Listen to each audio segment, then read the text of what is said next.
In a world obsessed with fleeting motivation, the warrior seeks something deeper. Motivation comes and goes, like wind over the mountain peaks, yet discipline endures.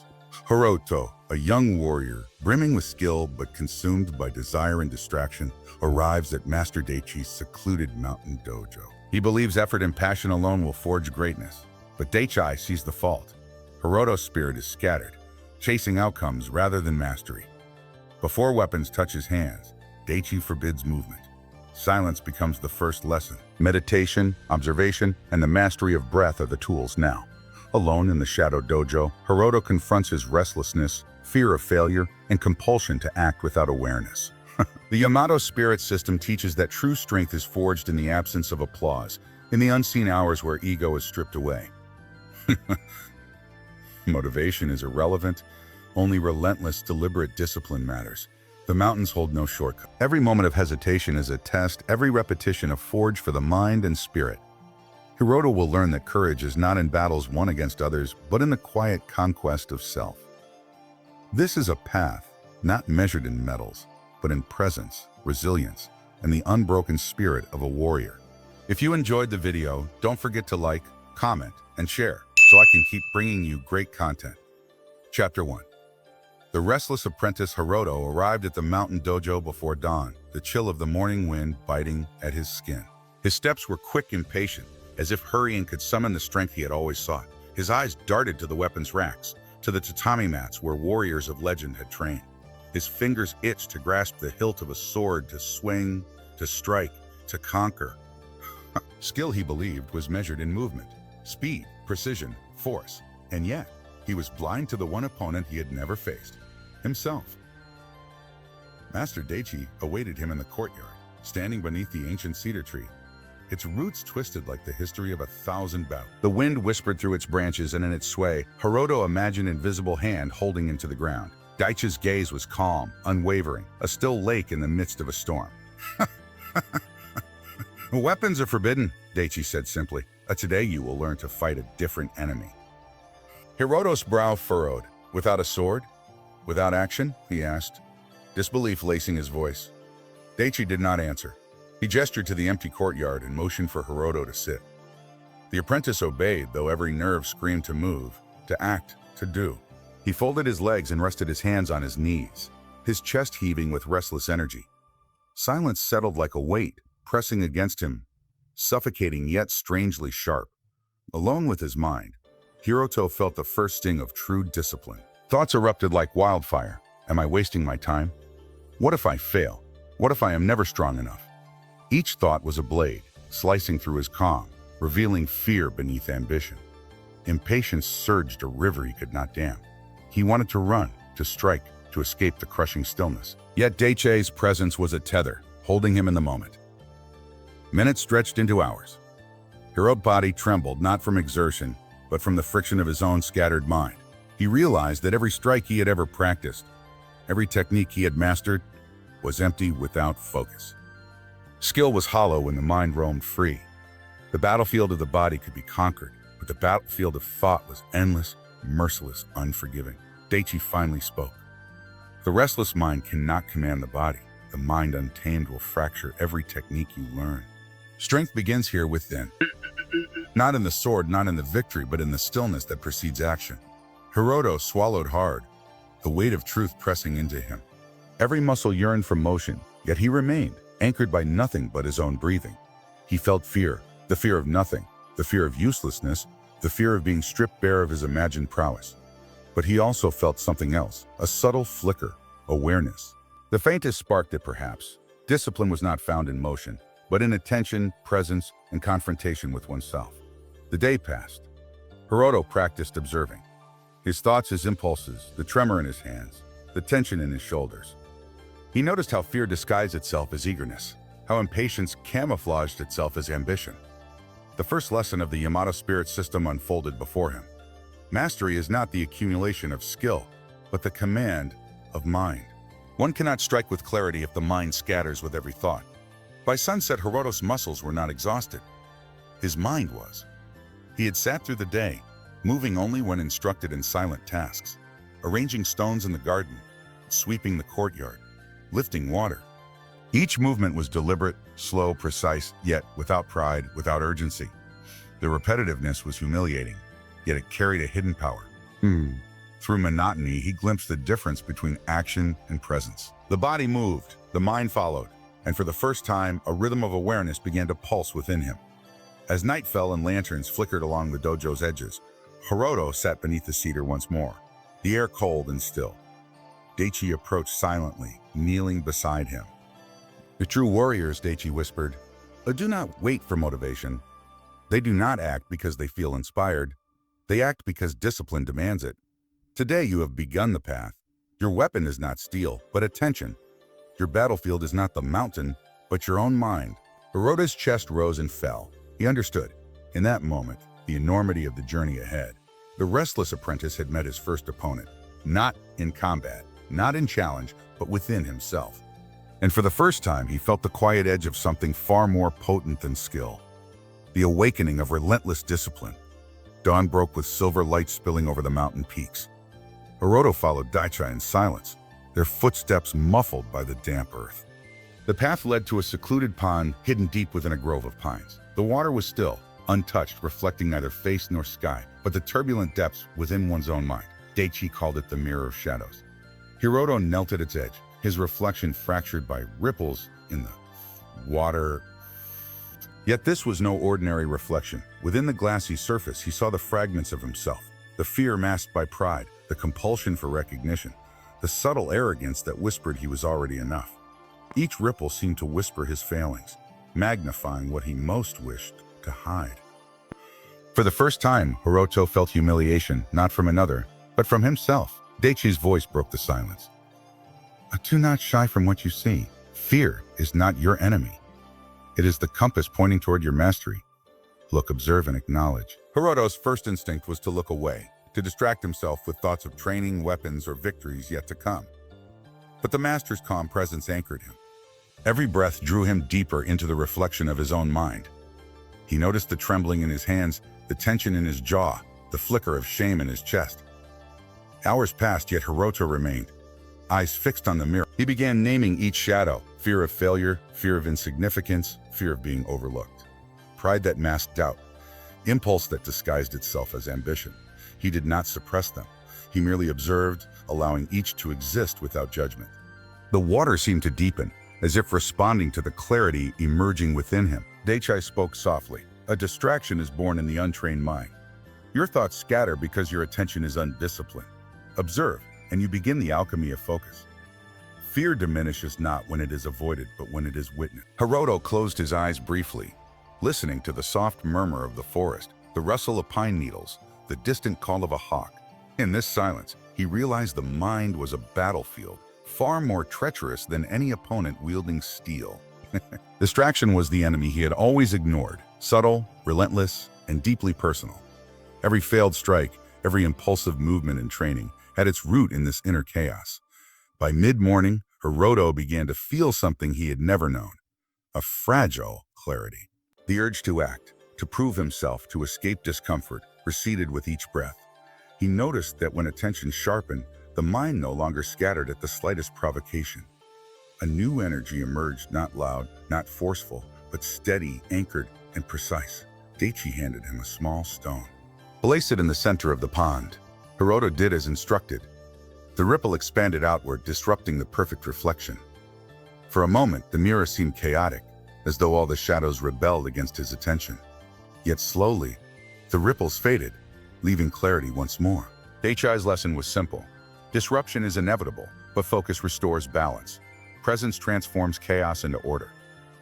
The afternoon passed in repetitive exercises. Breathing, walking, kneeling, observing. Every movement was deliberate, every glance purposeful. Hiroto began to internalize the principle of Zanshin.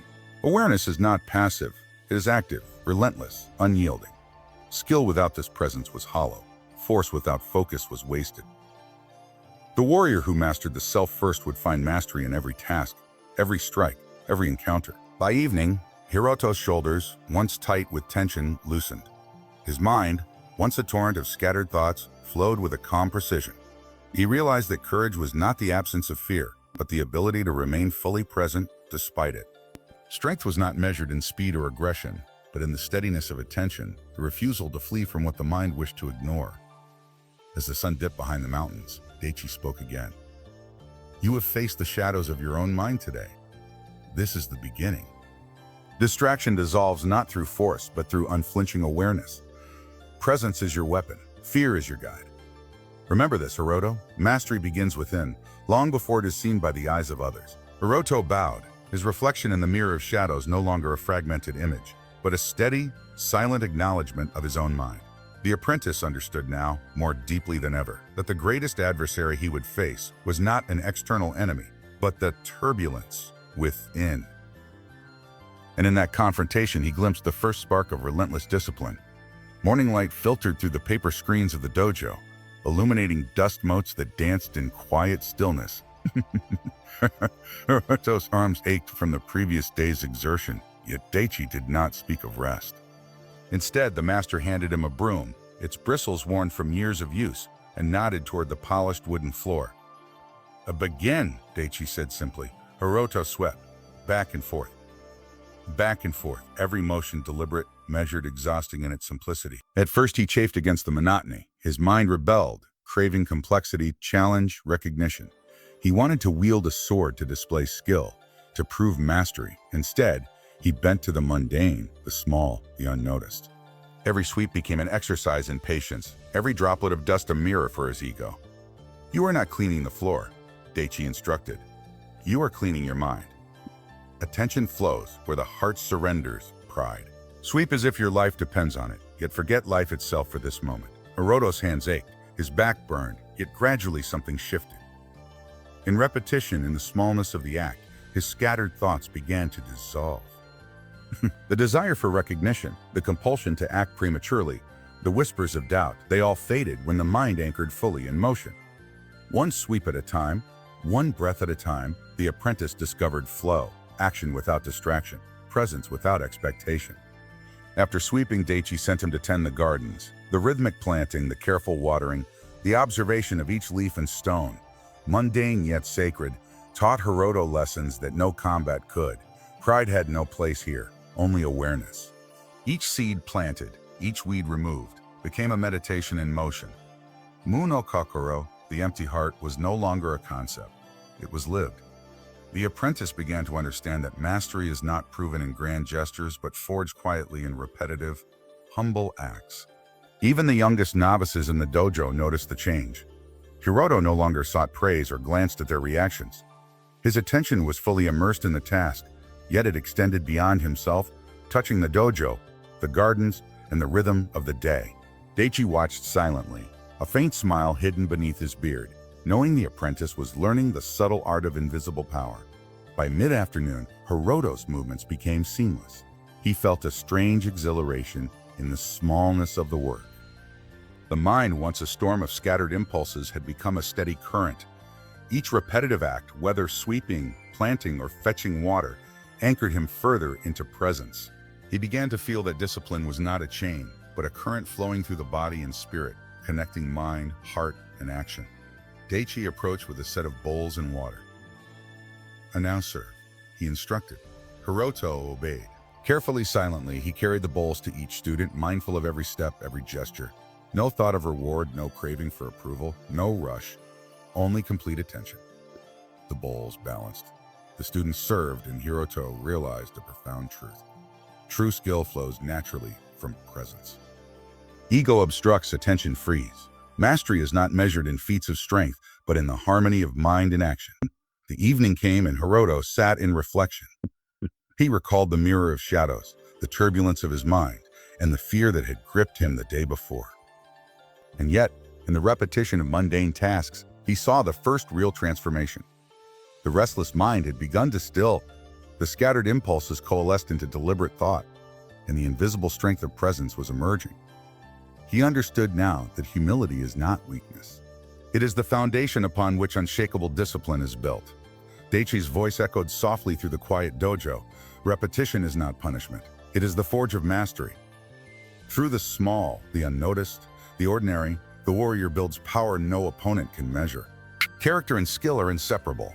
Remember this, Hiroto. Attention devoted to the mundane reveals what the ego cannot see. Strength is not claimed. It is cultivated silently. Hiroto bowed deeply, his heart steady, his mind anchored.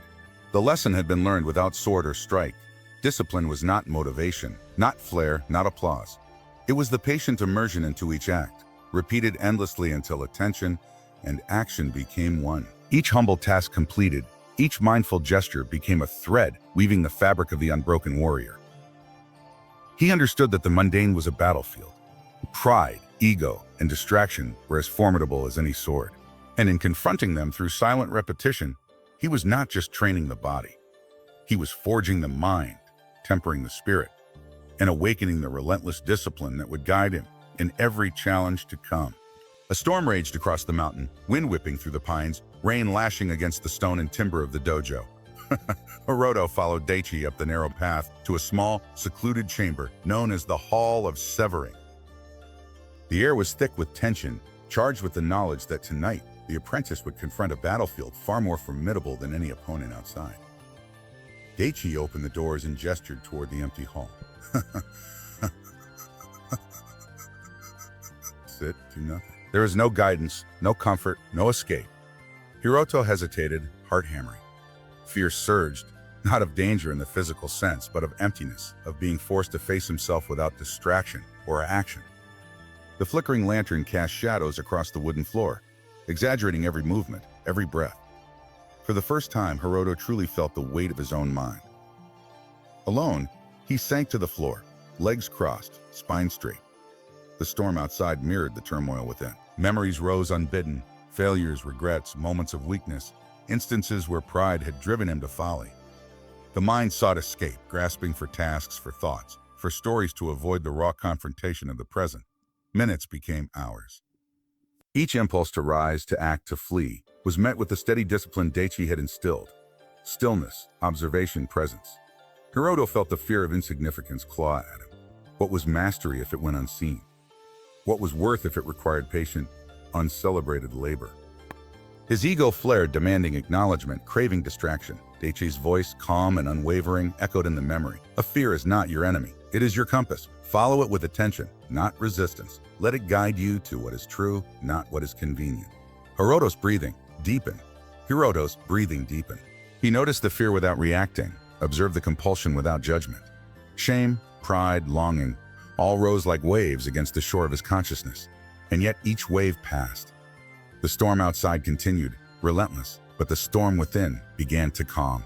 He became aware of the physical body, the tension in his shoulders, the heat in his chest, the rhythm of his breath. He felt each heartbeat as a signal of life, a reminder that he was present, that he was conscious. Slowly, the hallucination of separation between mind and body dissolved.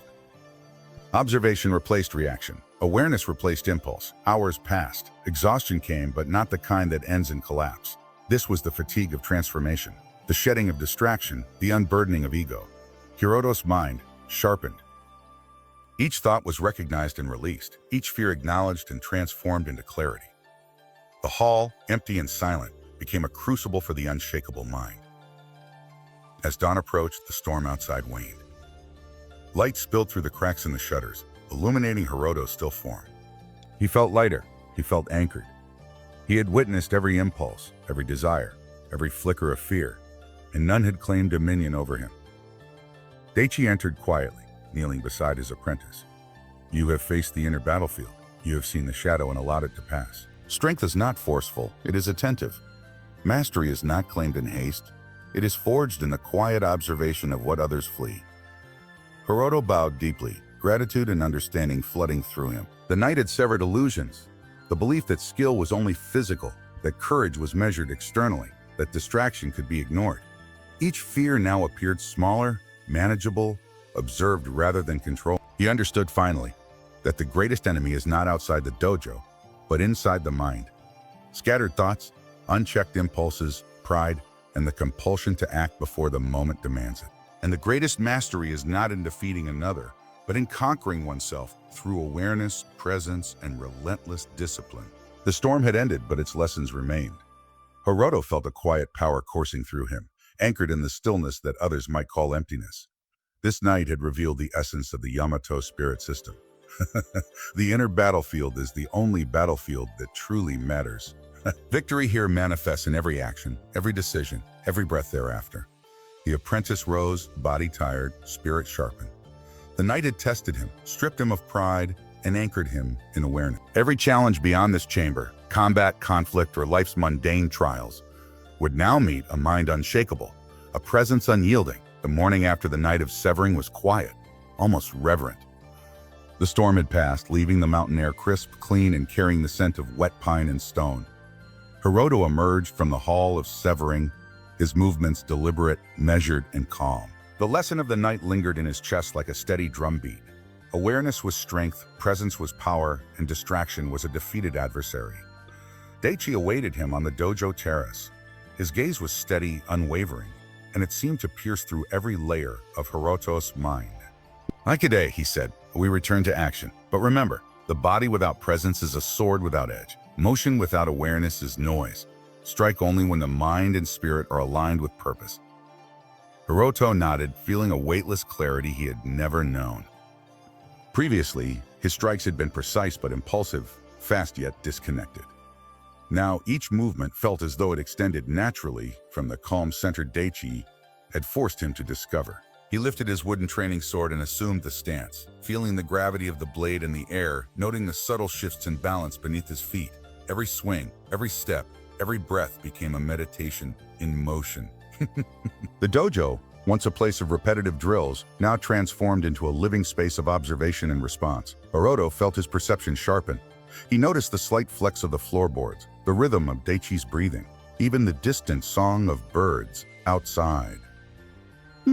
His body moved not ahead of his mind, but as its faithful instrument, flowing seamlessly from intention to action. Daichi circled silently, correcting posture, whispering guidance only when necessary. The strength without stillness is reckless. Stillness without strength is hollow. The unbroken warrior understands both.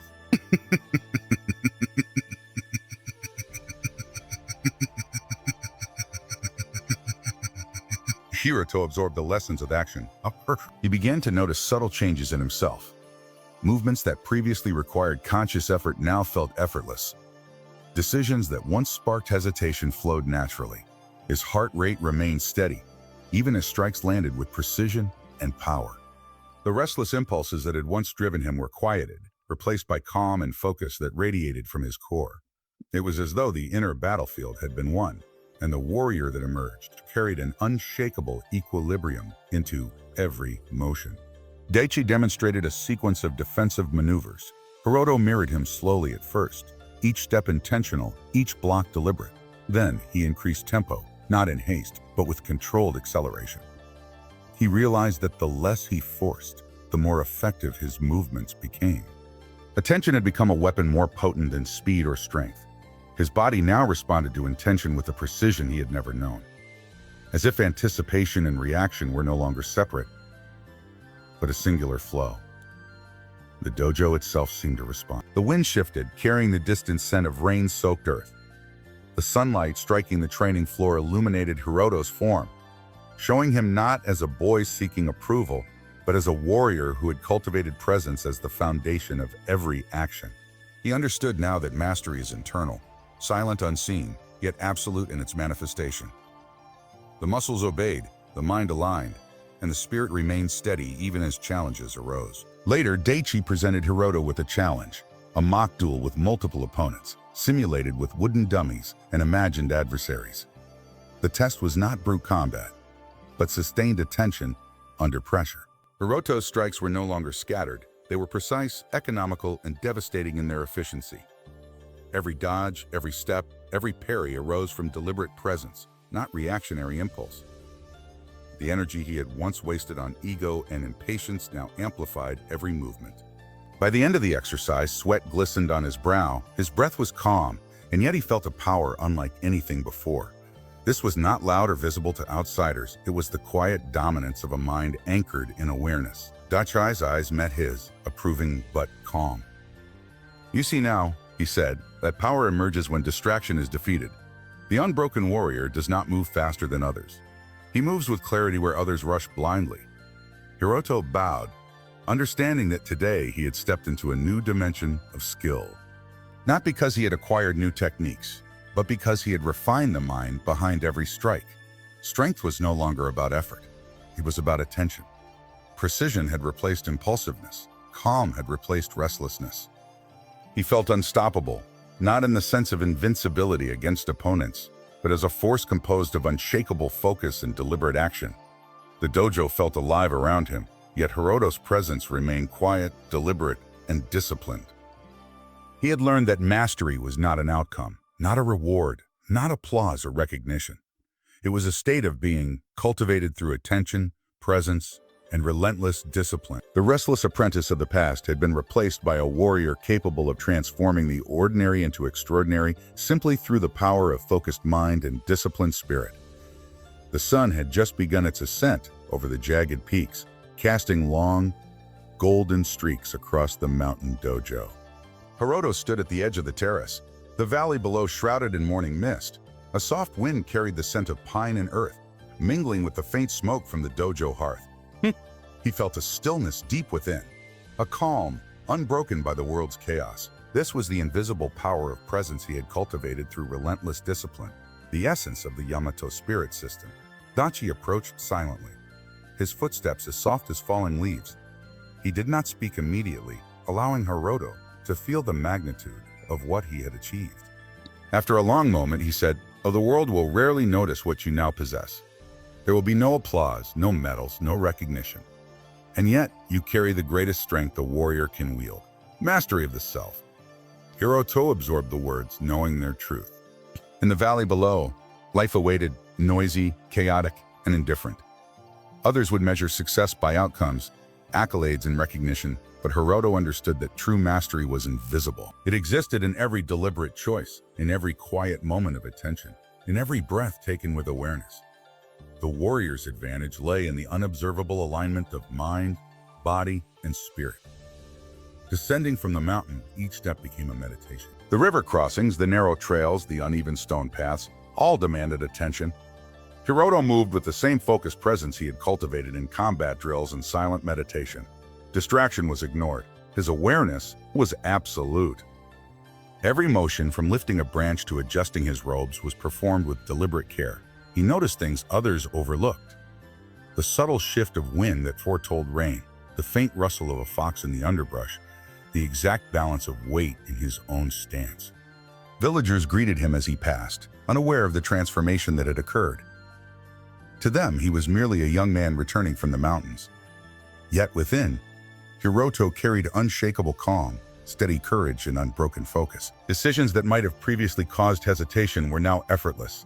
Every choice, every reaction flowed from awareness, not impulse. This was the invisible victory. Life itself became a dojo, every moment a test, and every action an expression of mastery. In the days that followed, Hiroto's training extended beyond the mountains. Work, conflict, study, and even rest were approached with the same unwavering discipline. Tasks that once felt mundane now offered opportunities for presence. Each encounter, whether trivial or consequential, became a chance to practice the unbroken focus of the Yamato Spirit System. The chaos of the world could not penetrate his calm, nor could distraction disrupt his attention. He realized that mastery was not about impressing others. It was about controlling oneself, even when the world demanded otherwise. Even in moments of fatigue or frustration, Hiroto maintained the discipline he had forged. The mind that had once scattered across countless thoughts now rested in clarity. Ego and desire no longer dictated action. Instead, purpose guided every movement. Each breath, each gesture, each word was infused with awareness. He understood that the greatest battles a warrior faces are internal. The fight against distraction, fear, and impulsiveness is ongoing, yet the victory is absolute when presence becomes habitual, woven into every fiber of being. Daichi's teachings echoed in his mind. A distraction is the enemy. Attention is the weapon.